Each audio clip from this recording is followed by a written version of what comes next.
Thank you so much.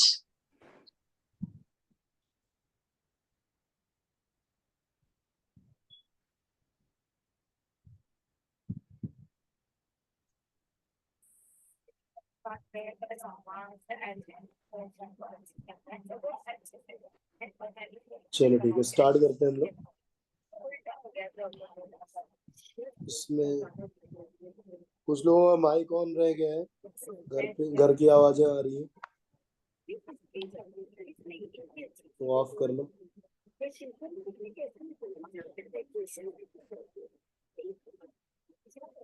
वेदिका,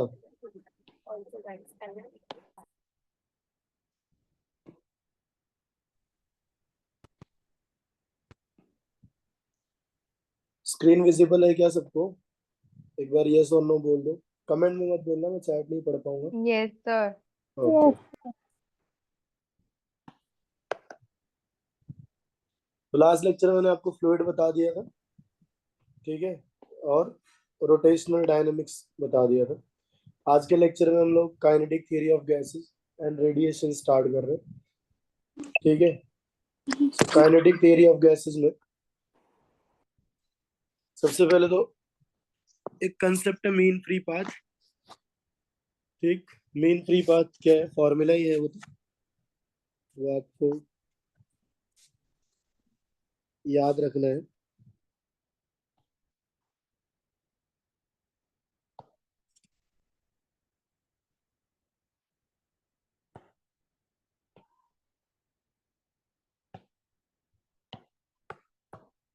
एक second. तो यहाँ पे हमने आइडियल गैस इक्वेशन पढ़ रखा है,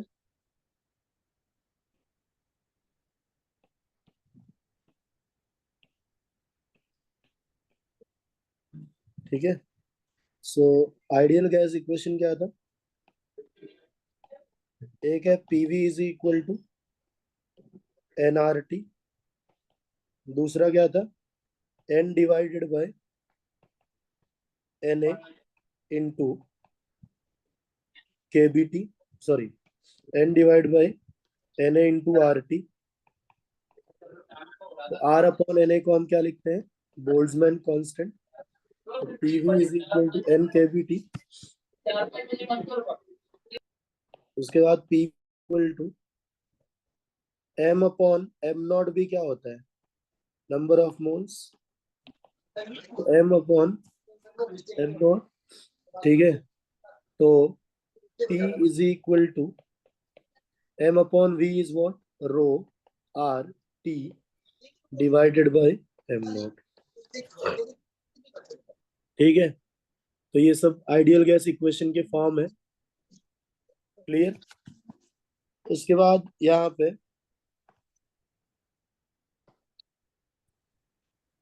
एक कंसेप्ट है mean free path.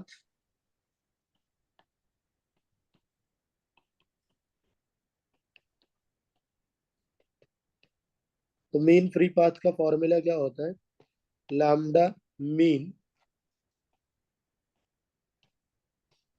That is total distance कितना ट्रैवल किया पार्टिकल ने, ठीक है, वो सारी डिस्टेंसेस ऐड कर दो, डिवाइडेड बाय यहाँ पे n, जिसमें n किसको रिप्रेजेंट करता है, n is the number of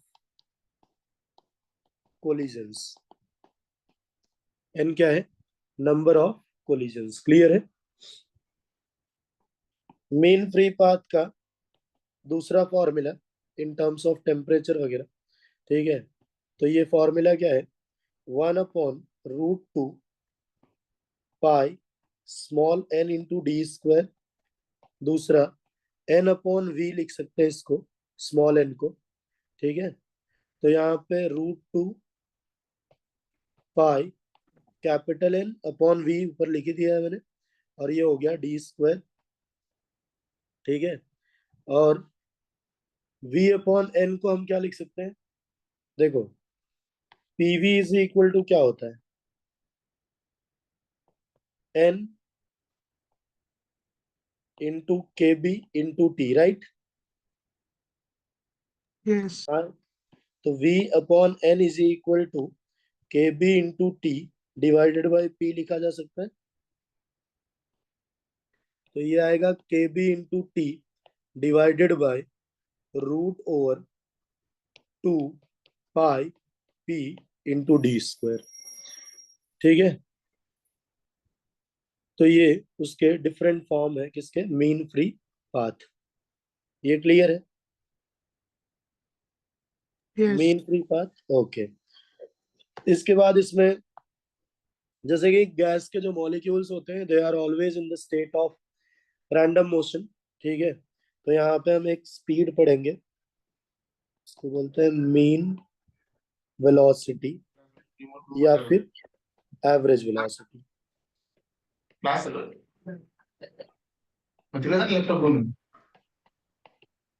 हाँ फिजिक्स क्लास बातें नहीं, किसका माइक ऑन है?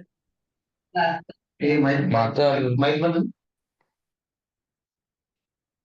ठीक है, सो सी बार से डिनोट करते हैं। सी से क्यों डिनोट करेंगे? Because the molecules are always in the state of random motion. तो जैसे एक मॉलिक्यूल है, ये एक मॉलिक्यूल एक्स एक्सिस पे भी जा सकता है, ठीक है, वाई एक्सिस पे भी जा सकता है और जेड एक्सिस पे भी जा सकता है। तो इसकी नेट वेलोसिटी जब आप लिखोगे तो क्या लिखोगे? वेलोसिटी अलोंग एक्स एक्सिस का square plus velocity along Y axis का square plus velocity along Z axis. इसीलिए हम इसको सी से डिनोट करेंगे। फॉर्मूला क्या होता है? C bar is equal to C1 plus C2 plus C3, जितने भी मॉलिक्यूल्स हैं वो डिवाइडेड बाय n। इसमें n किसको रिप्रेजेंट कर रहा है? Number of molecules. किसको रिप्रेजेंट कर रहा है? Number of molecules.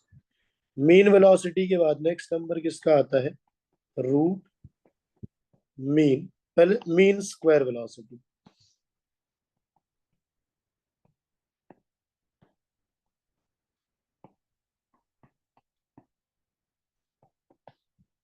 Mean square velocity, तो मीन स्क्वायर वेलोसिटी, तो इसको हम किससे रिप्रेजेंट करेंगे? सी बार स्क्वायर से। तो फॉर्मूला क्या आएगा? तो ये हो गया C1 स्क्वायर, ये हो गया C2 square, up to what? Up to CN square divided by n। ठीक है, तीसरा यहां से हम क्या लिख सकते हैं? Root mean square velocity.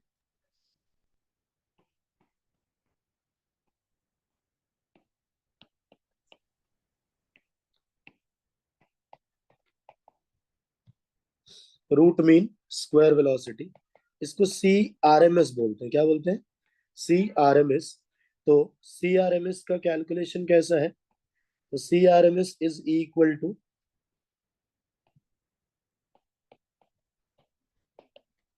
Root over C1 square, C2 square, C3 square up to what? Up to CN square divided by n। और यहां से आप ऐसे भी लिख सकते हो C1 square plus C2 square up to CN square is what? That is n into CRMS square. ऐसे लिखा जा सकता है कि नहीं लिखा जा सकता? क्रॉस मल्टीप्लाई कर दिया मैंने। ठीक है, ये क्यों लिखा? क्योंकि आगे हमें इसकी जरूरत है, इसके लिए मैंने ये चीजें आपको पहले बता दिया। यहाँ तक क्लियर है? कोई डाउट आउट तो नहीं है आपको? अब हम लोग यहाँ पे pressure of the gas enclosed in the container का एक्सप्रेशन डिराइव कर रहे हैं। ठीक है, सो टॉपिक का नाम है प्रेशर ऑफ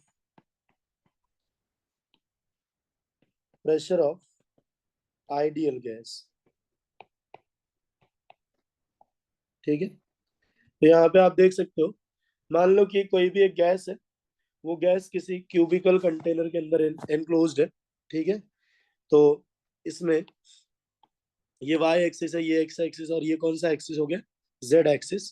ठीक, सब लोग हो ना प्रेजेंट? यस नो बोलते रहो थोड़ा। Yes. इसको भी एल कंसिडर कर रहा हूं मैं, और ये लेंथ को भी एल कंसिडर कर रहा हूँ।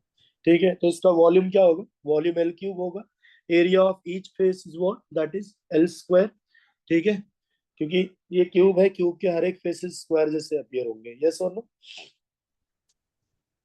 Yes sir. Okay.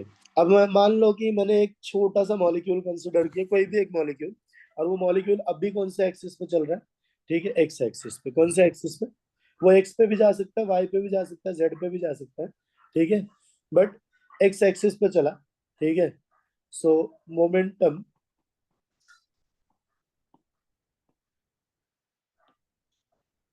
associated with a gas molecule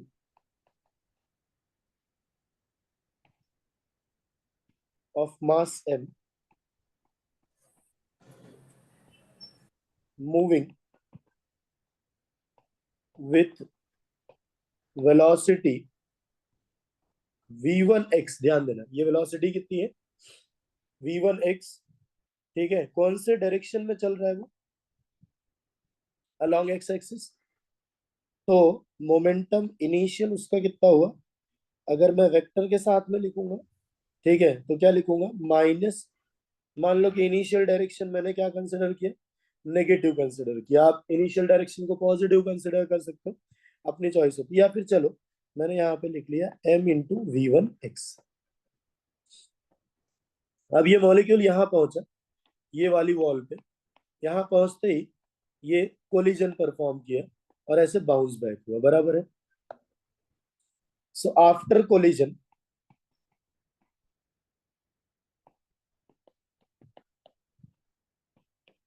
it will bounce back,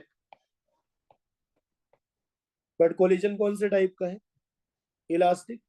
तो यहाँ पे P फाइनल डायरेक्शन चेंज होगा, मैग्नीट्यूड वाइज वहां पे कोई भी वेरिएशन नहीं रहने वाला। So what is change in momentum? That is P final minus P initial. But मैं सिर्फ और सिर्फ यहाँ पे क्या कंसिडर कर रहा हूँ? मैग्नीट्यूड। तो ये क्या आएगा? 2m v1x। ये क्या आ गया? Momentum of a single molecule, change in momentum of the single molecule along x axis. Is that clear to you all? Yes, sir. Any doubt? No. Okay. अब अगर मोमेंटम चेंज हुआ तो इस momentum कब change होता है? Force act होता है कब? मोमेंटम कब चेंज होता है? जब फोर्स एक्ट होता है तब, बराबर ना? तो यहाँ Yes. पे force acting on the molecule, force acting during the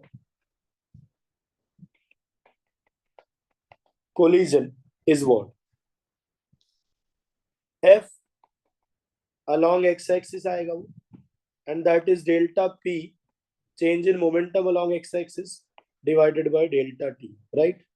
तो fx की वैल्यू कितनी आएगी? That fx will be equal to,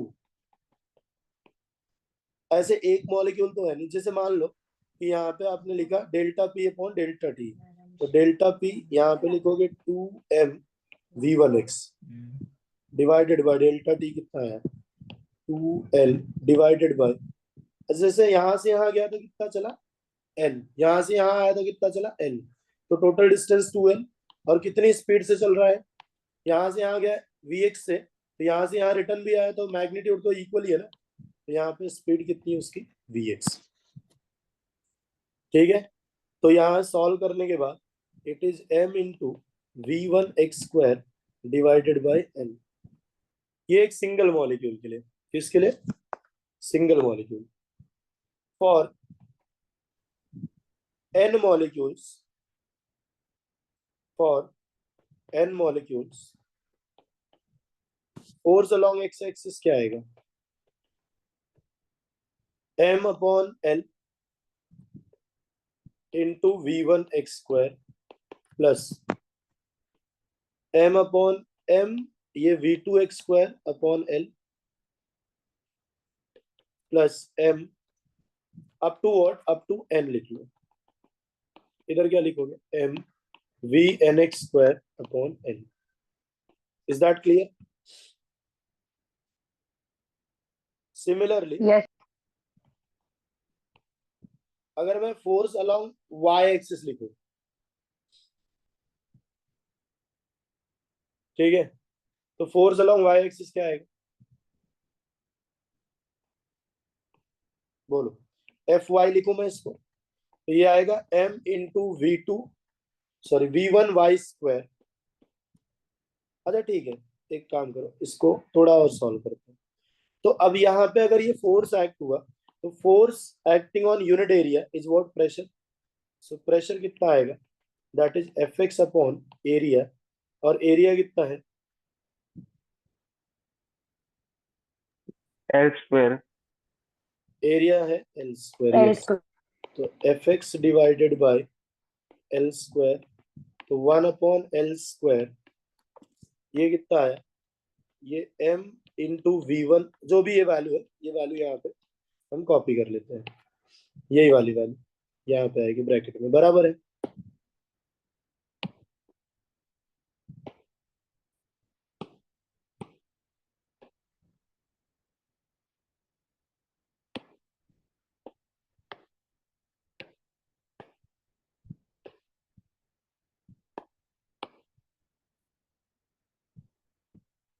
बराबर, तो ये वाली वैल्यू यहाँ पे आ जाएगी।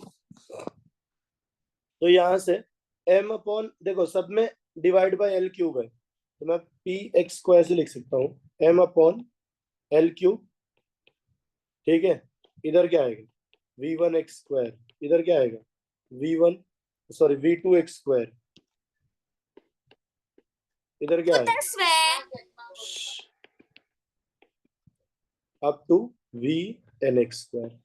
ये pressure along X axis. Similarly P Y क्या आएगा?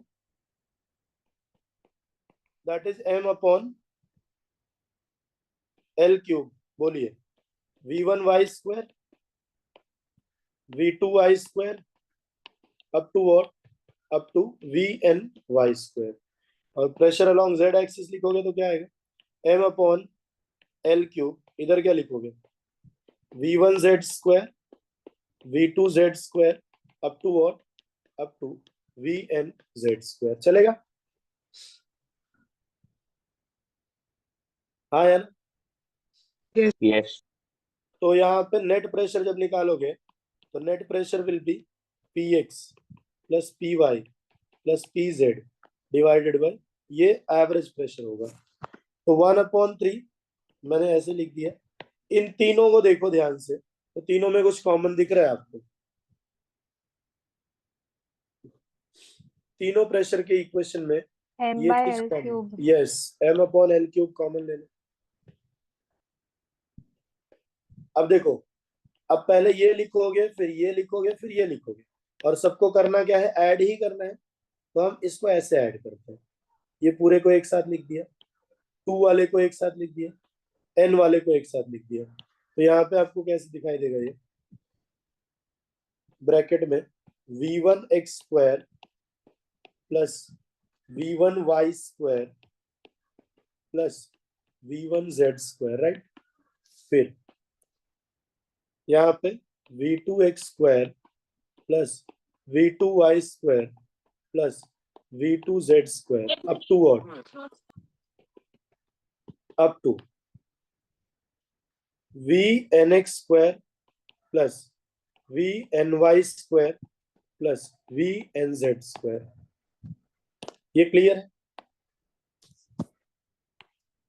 अब ये पूरी क्वांटिटी को आप C1 स्क्वायर लिख सकते हो, क्योंकि मैंने पहले ही बता दिया था, root over Vx square plus Vy square plus Vz square is equal to C। उस लॉजिक से आप इसको ऐसे लिखो, C is equal to C square is equal to Vx square plus Vy square plus Vz square, ऐसे लिख सकते हैं। तो यहाँ पे इस पूरी वैल्यू की जगह पे मैं क्या लिखूं बताओ? 1/3 m अपॉन एल क्यूब, हाँ है ना? हाँ. इधर आएगा C1 स्क्वायर, इधर आएगा C2 square, up to what? Up to Cn square. और अभी मैंने बताया था कि C1 square plus C2 square C1 square plus C2 square plus Cn square is equal to n into CRMS square. तो यहाँ पे ये कितना आया 1/3 m अपॉन L क्यूब, इधर आएगा n इंटू CRMS स्क्वायर, चलेगा। तो 1/3 n into m divided bye, ये L क्यूब की जगह पे V लिख दो, इंटू CRMS स्क्वायर। nm को हम क्या लिख सकते हैं, mass of the gas, small m is the mass of one molecule, तो ये क्या हो गया मास ऑफ द गैस, और ये CRMS square. So final expression 1/3 into rho CRMS square. तो ये प्रेशर का फॉर्मूला है, ठीक है। या फिर P is equal to 1/3 into m upon V, और ये हो गया CRMS स्क्वायर, ये दूसरा फॉर्मूला है। बात समझ में आई? Yes. Yes. कोई डाउट? No. ओके, अब हम लोग यहाँ से CRMS का एक्सप्रेशन डिराइव करेंगे। तो root mean square speed, root mean square speed, ठीक है। ये तो रूट मीन स्क्वायर स्पीड अगर हम डिराइव करते हैं, तो अभी हमने प्रेशर का फॉर्मूला डिराइव किया, P is equal to 1/3 rho into CRMS square. तो यहां से CRMS is equal to 3P divided by rho, but ये CRMS स्क्वायर है तो इसका स्क्वायर रूट ले लो, ठीक है। और यहाँ पे इसको और सॉल्व करोगे तो 3 इंटू पी, रो की जगह पे हम क्या लिख सकते हैं, मास अपॉन वॉल्यूम,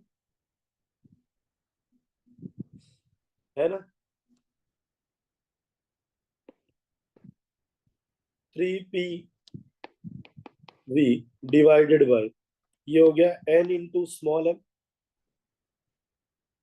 और PV की वैल्यू कितनी होती है, nRT होती है ना, 3 nRT divided by n into m। तो 3 n की जगह पे n अपॉन na, ये हो गया r, ये हो गया t, ये n इंटू m, ये वाला n और ये वाला n कैंसिल हो गया, ठीक है। तो यहां से आप क्या लिख सकते हो, 3RT upon Na into m जो होगा, 3RT Na इंटू m को आप लिख सकते हो m नॉट, क्या लिखोगे m नॉट, क्लियर है? Yes. ठीक है। और R अपॉन Na क्या होता है, KB होता है ना। ये देखो यहाँ पे ये R है और ये Na है, तो इसको आप 3kBT अपॉन स्मॉल m, ये m not is the molecular mass of the gas, और m क्या है, एक मॉलिक्यूल का मास, जिसको आप क्या बोलते हो, मास ऑफ वन मॉलिक्यूल, या फिर मॉलिक्यूलर मास, बराबर है। Yes. Next, interpretation of temperature in the kinetic theory.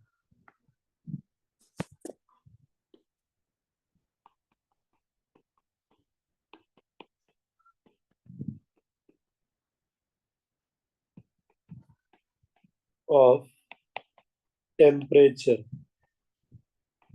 In kinetic theory,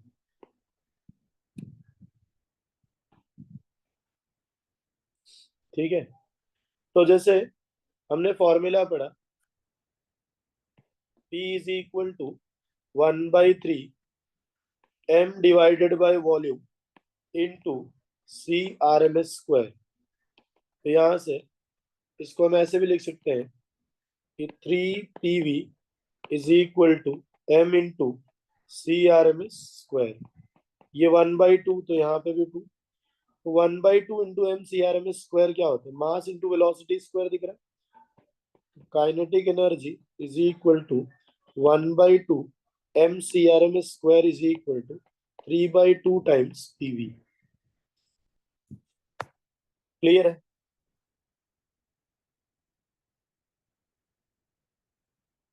hello. Yes, sir. Yes, sir. Okay, अब यहाँ पे काइनेटिक एनर्जी ऑफ गैस अगर पूछा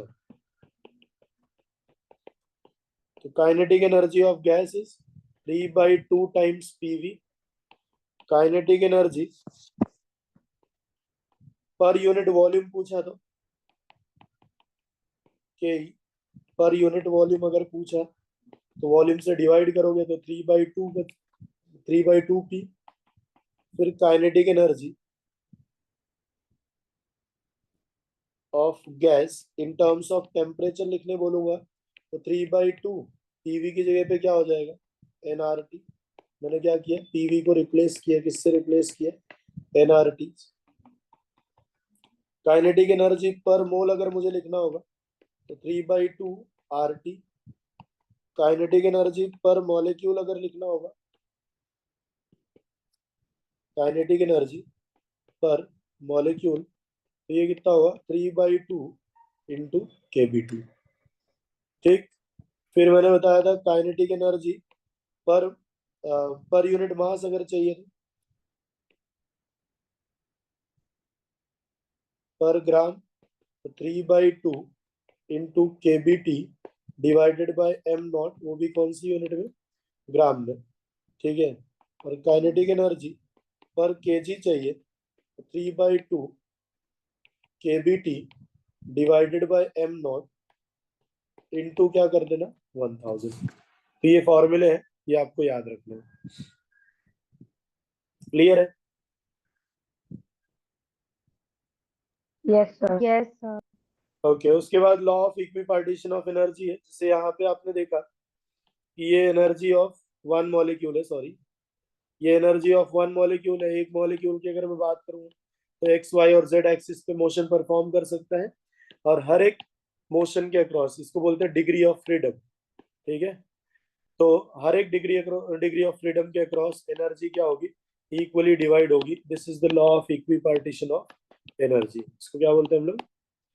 law of equipartition of energy. Clear है? फिर मोनो एटॉमिक, डायटॉमिक, उन सब के लिए वो तो फॉर्मूला ही है। इसमें एक मेयर्स रिलेशन दिया हुआ है। सर एक डाउट है। बोलो। सर काइनेटिक एनर्जी पर ग्राम आपने लिखा, हाँ, तो 3/2 KBT बाई m0 कैसा? मतलब 3/2 KBT तो एक मॉलिक्यूल का है, थ्री तो बाई उसको टू डिवाइड केबीटी बाय एक मोलर, मॉलिक्यूल का है। उसको बराबर, डिवाइड बाय मोलर मास।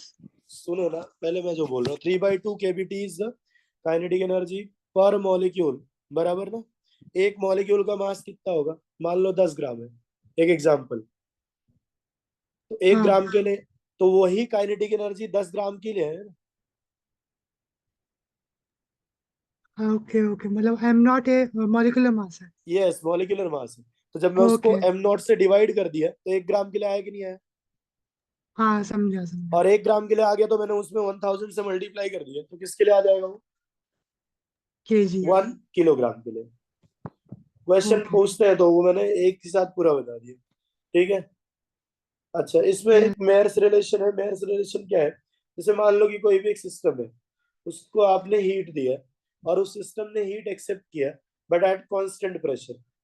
ठीक है, तो सॉरी, एट कांस्टेंट वॉल्यूम। तो if heat given to a system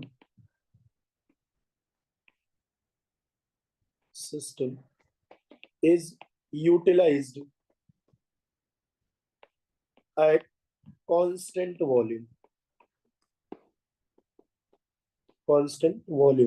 तो यहाँ पे इंटरनल एनर्जी चेंज होगी उससे।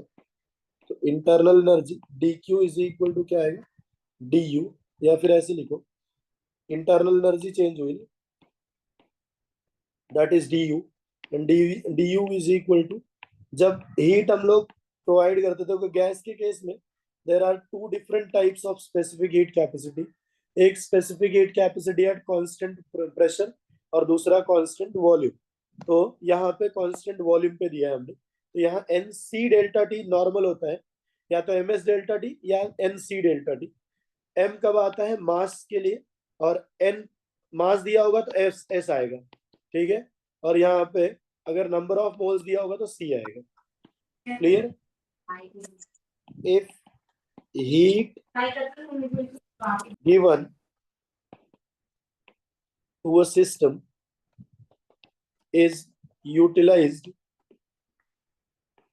at constant pressure, कौन सा प्रेशर?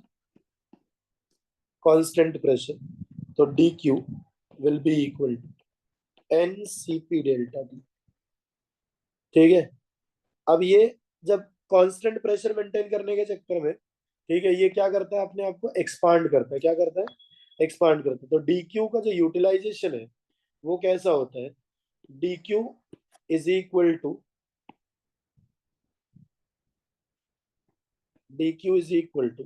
du प्लस w, तो ये हो गया ncp delta T is equal to ncv delta T plus w की जगह पे क्या लिखोगे?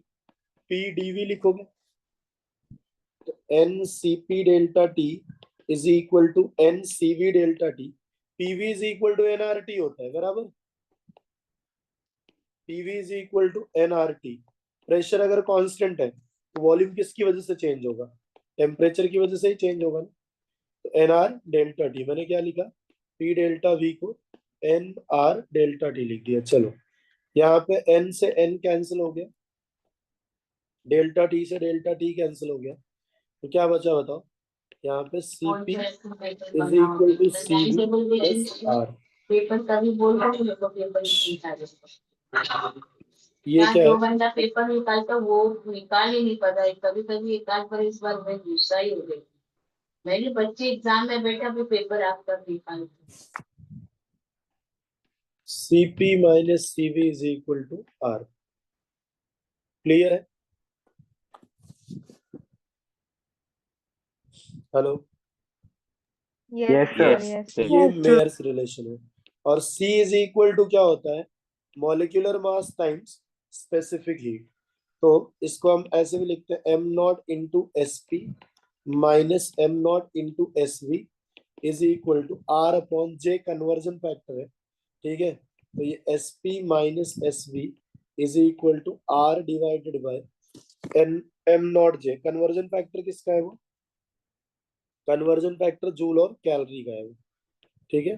तो ये सर ऐसे, जे का वैल्यू क्या होगा? जे की वैल्यू 4.2 जूल पर कैलोरी है। Okay sir. 4.2 जूल या फिर 4.18 जूल पर कैलोरी। क्लियर है? Yes sir. ओके। उसके बाद वो फॉर्मूले तो आपको सारे पता ही है। डिग्री ऑफ फ्रीडम का फॉर्मूला क्या होता है? F is equal to 3n minus R, ठीक है। फिर यहाँ पे मोनोटॉमिक के लिए n की वैल्यू कितनी हो जाएगी?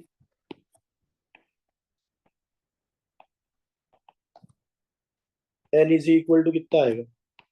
1 और r की वैल्यू 0। डायटोमिक में n की वैल्यू कितनी हो जाएगी? 2, r की वैल्यू कितनी हो जाएगी? 1, ठीक है। डिग्री ऑफ फ्रीडम अगर हमें मिल गया तो उसके बाद हम u निकालेंगे। u का फॉर्मूला क्या होता है? F/2 इंटू आर टी, बराबर। अब अगर u मिल गया तो हम cv निकालते हैं using the formula du upon dt। कौन सा फॉर्मूला? du upon dt। तो fr अपॉन 2।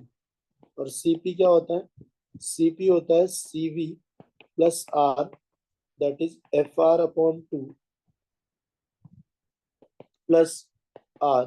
सॉल्व करने के बाद f plus 2 divided by 2 into r, तो cp हो गया। फिर gamma, gamma is cp upon cv, तो f plus 2 divided by f। ये स्पेसिफिक हीट कैपेसिटी रेशियो है। क्लियर है? तो हाँ ये फॉर्मूले भी है, मतलब अगर आपको जरूरत पड़ेगी तो ये फॉर्मूले यूज कर सकते हो। क्लियर? उसके बाद हमने रेडिएशन वाला पार्ट देखा था। तो रेडिएशन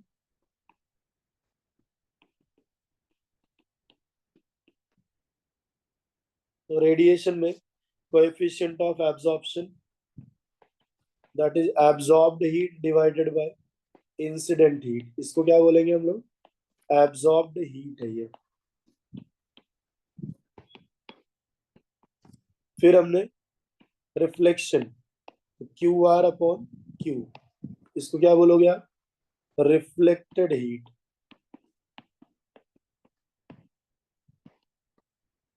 बराबर टी इज इक्वल टू क्या आएगा? क्यू टी अपॉन क्यू, इसको क्या बोलोगे आप?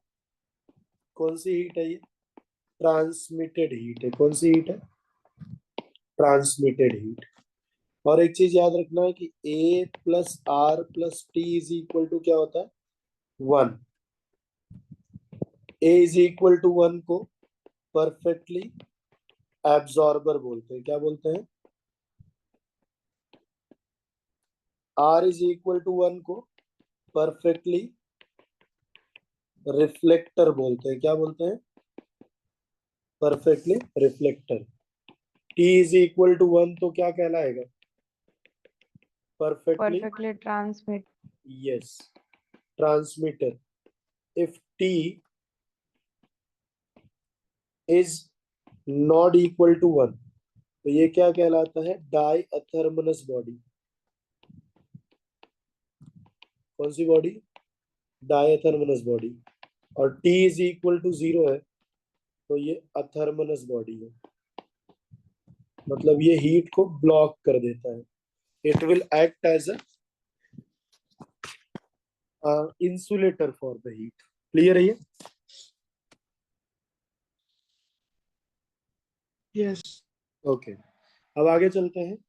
इसमें एक कंसेप्ट है, फेरिस ब्लैक बॉडी वगैरह थियरी है, वो देख के जाना, डायग्राम उसका अच्छे से देख लेना। इसके बाद यहाँ पे एक कंसेप्ट है एमिसिव पावर। एमिसिव पावर, ठीक है। एमिसिव पावर को हम आर से डिनोट करते हैं। फॉर्मूला क्या होता है एमिसिव पावर का? आर इज इक्वल टू यहाँ पे एमिटेड हीट पर यूनिट टाइम पर यूनिट एरिया, और एक होता है एब्जॉर्प्टिव पावर। कौन सी पावर?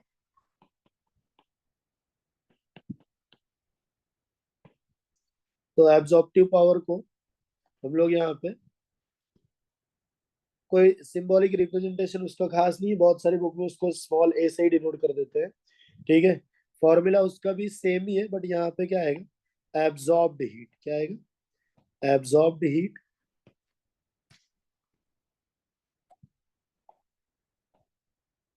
Divided by eighty. इसमें ए क्या है? ए इज द एरिया और टी क्या है? T is the time. ये नाम से क्या लग रहा है? पावर, बट पावर है क्या एग्जैक्टली ये? नाम से क्या लग रहा है? ये पावर ना, बट पावर नहीं है ये। पावर तो क्यू बाई टी होता है, और Q by T divided by area भी है, तो ये एक्चुअली इंटेंसिटी है, ठीक है, बट नाम क्या है उसका? पावर। तो कंफ्यूज नहीं होना है, समझे? यस। ओके, उसके बाद इसमें है कोएफिशिएंट ऑफ एमिशन, या फिर इसको क्या बोलते हैं हम लोग? एमिसिविटी। क्या बोलते हैं? एमिसिविटी डिनोट किससे करते हैं? स्मॉल ई से। इसका फॉर्मूला क्या है? E is equal to R divided by R B. तो ये आर क्या है? Emissive power. किसका एमिसिव पावर है?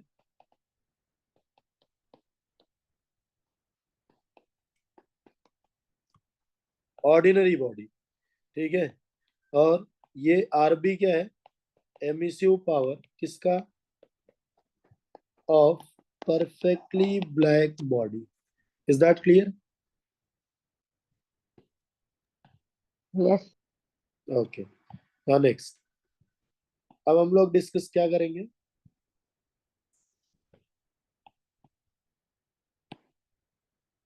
एमिसिव पावर के बाद नेक्स्ट नंबर आता है किरचॉफ्स लॉ ऑफ रेडिएशन।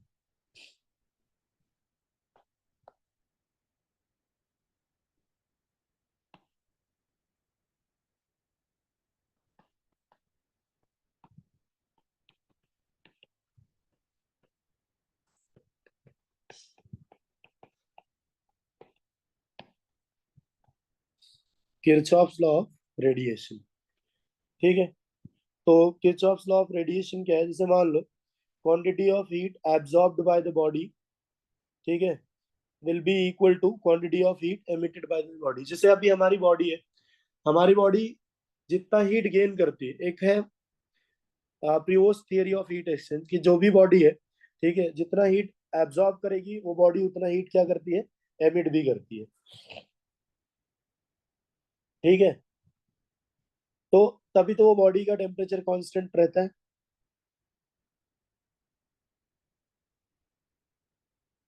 ये सुनो, Yes. Yes Yes. तो हम ये कंसिडर कर रहे हैं कि आर क्या है? R is the emissive power of a body and R B is the emissive power of the perfectly black body. एक ऑर्डिनरी बॉडी है, ठीक है, और एक परफेक्टली ब्लैक बॉडी। तो मैं पहले किसके लिए सॉल्व करूंगा? ऑर्डिनरी बॉडी के लिए। फॉर ऑर्डिनरी बॉडी, ठीक है, कंडीशन ये है दोनों बॉडी का एरिया क्या है? सेम। तो यहाँ पे अमाउंट ऑफ हीट जो एब्जॉर्ब होगी, quantity of heat absorbed will be equal to quantity of heat emitted। तो हीट एब्जॉर्ब कितना होगा? जैसे मान लो कोई भी एक बॉडी है, अब जैसे व्हाट इज एब्जॉर्प्टिव पावर, अगर हम फॉर्मूला देखें, जैसे हीट एब्जॉर्ब, तो इसका क्या होगा? आपको भी पता है कि QA is the absorption sorry, QA is the absorbed heat, बराबर, और R क्या है उसका? Emissive power. QA को मैं क्या लिख सकता हूँ? A इंटू क्यू, अभी बताया था मैंने ये वाले फॉर्मूले में। देखो QA is equal to A into Q, आएगा कि नहीं आएगा? Yes. तो ये हो गया A into Q is equal to R। ये आपका फर्स्ट एक्सप्रेशन हो गया। दूसरा, for perfectly black body, for perfectly black body, यहाँ पे जितनी हीट यहाँ पे एब्जॉर्ब होगी, हीट एब्जॉर्ब्ड और हीट एमिटेड दोनों क्या होनी चाहिए? पर यूनिट टाइम पर यूनिट एरिया क्या होना चाहिए? सेम। तो हीट एब्जॉर्ब कितना है? Q, और हीट एमिटेड कितना है? RB। ये आपका सेकंड एक्सप्रेशन, ठीक है। तो फर्स्ट और ये क्या हो गया? सेकंड।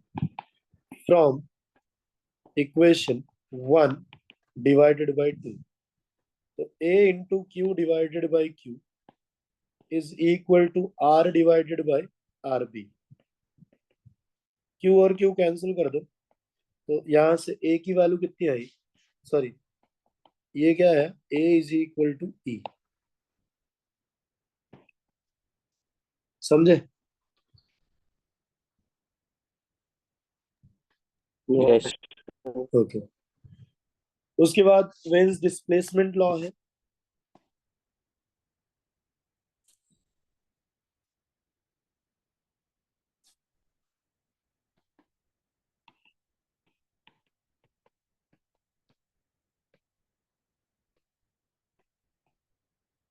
बराबर, तो वेन्स डिस्प्लेसमेंट लॉ क्या है?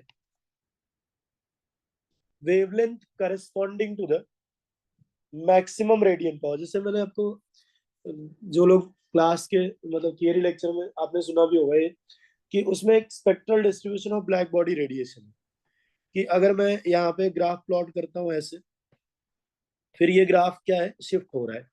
तो जैसे जैसे टेम्परेचर क्या हो रहा है, इंक्रीज हो रहा है, ये वेवलेंथ है, ठीक है। तो ये lambda max is not the longest wavelength, this is the wavelength having maximum emissive power. यहाँ पे देखो, ये वेवलेंथ की एमिसिव पावर क्या है, मैक्सिमम है। जैसे पहले एक हॉट आयरन बार कौन से कलर का दिखता है, रेड कलर का, और हीट करोगे तो ऑरेंज दिखाई देगा। तो जब टेम्परेचर बढ़ाया तो एनर्जी बढ़ गई, बराबर ना। तो ऐसा नहीं कि वहां से रेड कलर की लाइट अब नहीं एमिट हो रही है, एमिट हो रही है, बट रेड कलर की लाइट की एनर्जी क्या हो गई, इस बार कम हो गई है। उससे ज्यादा एनर्जी किसको मिली है, ऑरेंज कलर को, तो ऑरेंज कलर दिखाई देता है। समझ आई बात। तो यहाँ पे lambda max is the wavelength corresponding to the maximum radiant power, ठीक है, is inversely proportional to absolute temperature of the body. ध्यान देना, T is what? T is the absolute temperature of body. Lambda max is equal to B divided by T. So you can write lambda max 1 T1 will be lambda max 2 T2. Numerical solving में आप ये expression use कर सकते हैं। Be constant है, veins constant बोलते हैं इसको, एंड इसकी वैल्यू कितनी होती है, 2.897 इंटू 10⁻³ मीटर केल्विन। क्या होती है, 2.897 इंटू 10⁻³ मीटर केल्विन। उसके बाद है Stefan Boltzmann law of radiation.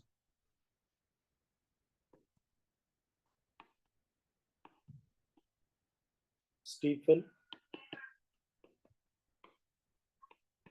Boltzmann law of radiation,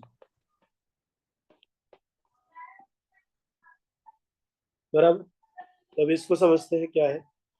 तो according to the Stefan Boltzmann law of radiation, emissive power of a perfectly black body is directly proportional to fourth power of absolute temperature. यहाँ पे RB लिखोगे sigma into T⁴, बराबर। ये जो sigma है, sigma को आप लिखोगे स्टीफन कांस्टेंट, और सिग्मा की वैल्यू 5.67 इंटू 10⁻⁸ वॉट पर मीटर स्क्वायर, पर मीटर, वॉट पर मीटर पर Kelvin⁴, वॉट पर मीटर पर Kelvin⁴। क्लियर है, तो ये सिग्मा की वैल्यू हो गई। तो RB is the emissive power of perfectly black body is sigma T⁴। T always remember, T absolute temperature है, तो कौन सी यूनिट में रखोगे, केल्विन, केल्विन। ठीक है। नहीं दिया हुआ है तो आपको क्या करना है, उसको कन्वर्ट करना है, वो ध्यान देना, ठीक है। मैंने वहां पे लिख भी दिया हिंट के लिए। अच्छा, अगर यही ऑर्डिनरी बॉडी दे दिया, R is equal to E times RB, और RB की वैल्यू कितनी हो गई, सिग्मा T⁴, ठीक है। If surrounding temperature is T0,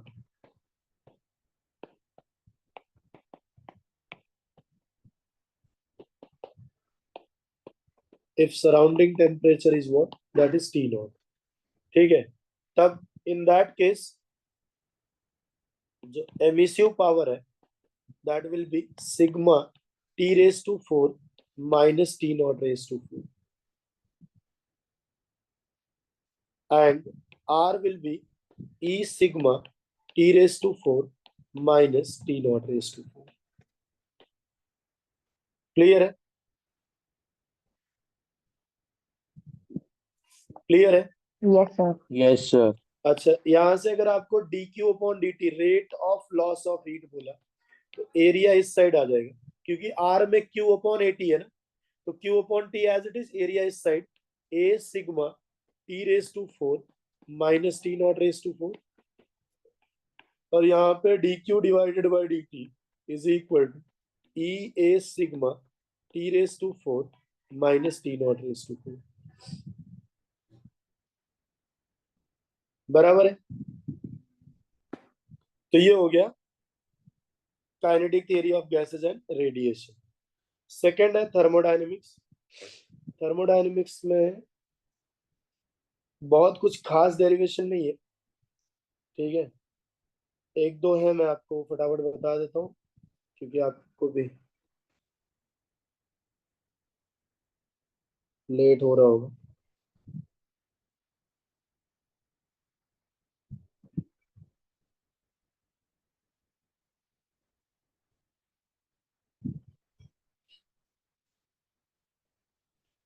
एक आइसोथर्मल प्रोसेस और एक आइसोबैरिक प्रोसेस का डेरिवेशन है।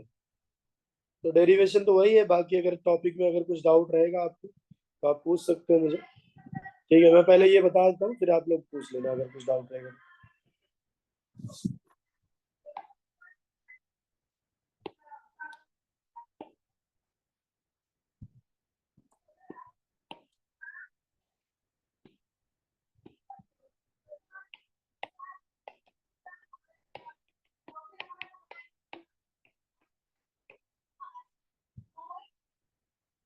बराबर।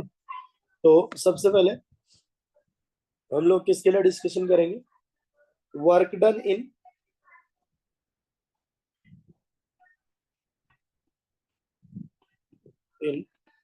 Isothermal process. कौन सा process? Isothermal process. Isothermal process में हम क्या लिखेंगे? पीवी इज इक्वल टू क्या होता है? कांस्टेंट होता है। मतलब पीवी की वैल्यू कितनी होगी? P is equal to N R T, temperature constant है, एन आर तो ऑलरेडी कांस्टेंट था, तो P is equal to N R T divided by V. तो pressure is the function of volume. तो यहाँ पे वर्क डन निकालने के लिए हमें क्या करना पड़ेगा? टी डीवी करना पड़ेगा। तो यहाँ से D W is equal to N R T upon V, और ये कितना हो गया? डीवी।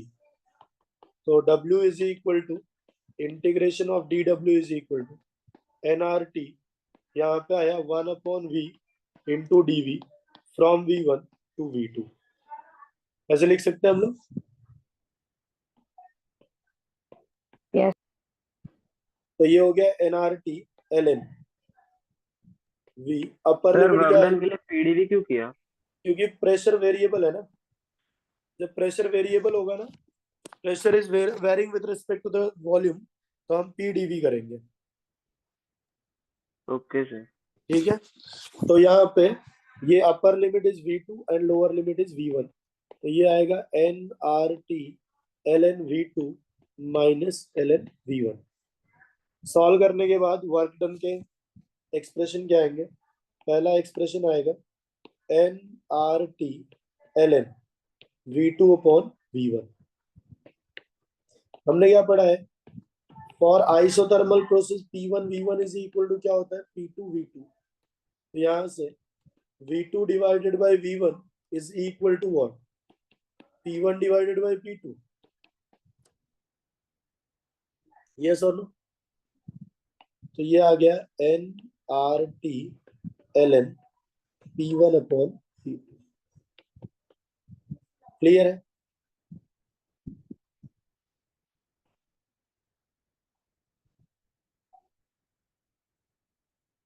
यस। हाँ, तो ये हो गया work done in isothermal process.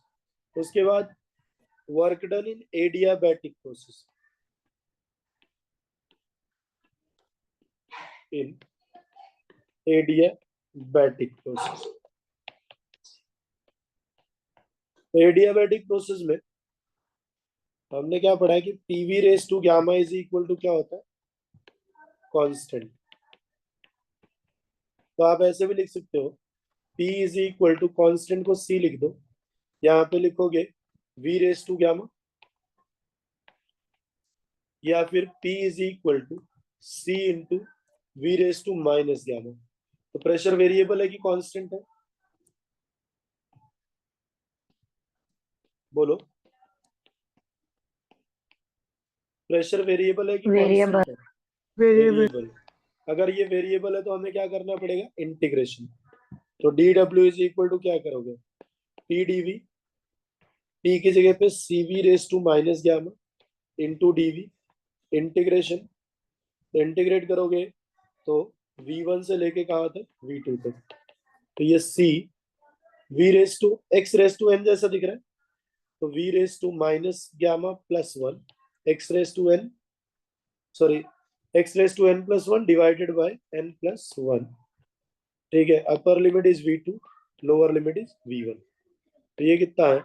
c divided bye, बोलो 1 माइनस गामा, ये हो गया v2 raise to minus gamma plus 1 minus v1 raise to minus gamma plus 1। ऐसे लिख सकते हैं। तो work done is c divided by 1 minus gamma, इधर क्या लिखोगे आप? c, सॉरी ये v2 डिवाइडेड बाय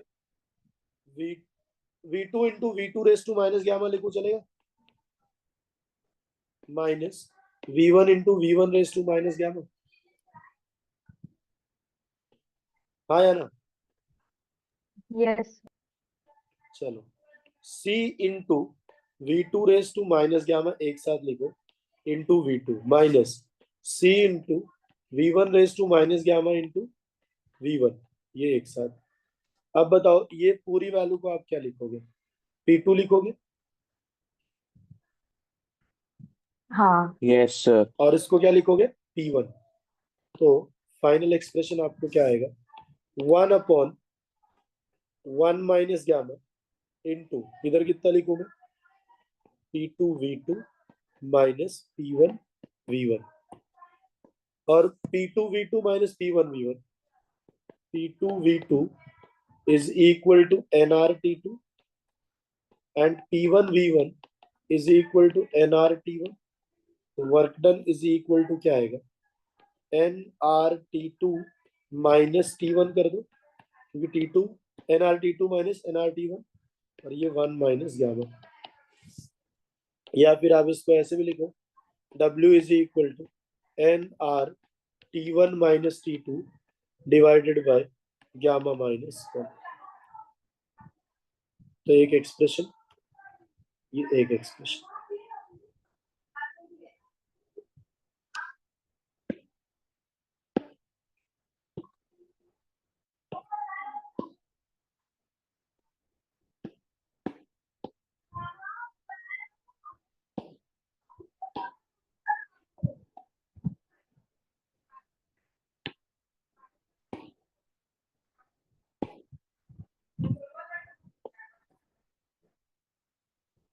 बोलिए, क्लियर है ये?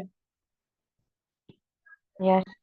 तो डेरिवेशन तो इस चैप्टर में यही दो थे। अगर आपको कुछ डाउट है तो आप बोल दो, मैं क्लियर कर दूं, नहीं तो फिर ऑलमोस्ट तो खत्म ही हो गया। सर थोड़े इम्पोर्टेंट थियरी टॉपिक्स जो इसमें से आ सकते हैं बोर्ड्स। इसमें प्रोसेस सारे देख लो, ठीक है? हेलो, हाँ सर। प्रोसेस सारे देख लो। हीट इंजन रेफ्रिजरेटर का थियरी वाला कंसेप्ट देख लेना, ठीक है? और जो डेफिनेशंस हैं, फर्स्ट लॉ ऑफ थर्मोडायनेमिक्स वगैरह जो है, ठीक है, और जो डेफिनेशंस बताए गए थे वो सारे देख लेना। सिस्टम क्या होता है, सराउंडिंग क्या होता है, इंटेंसिव प्रॉपर्टी, एक्सटेंसिव प्रॉपर्टी, वो सब आइसोलेटेड सिस्टम की क्या कंडीशन है, आइसोबेरिक, एडियाबैटिक, ये सब देख लेना अच्छे से, ओके सर। ठीक है? चलो एंड करूं मैं?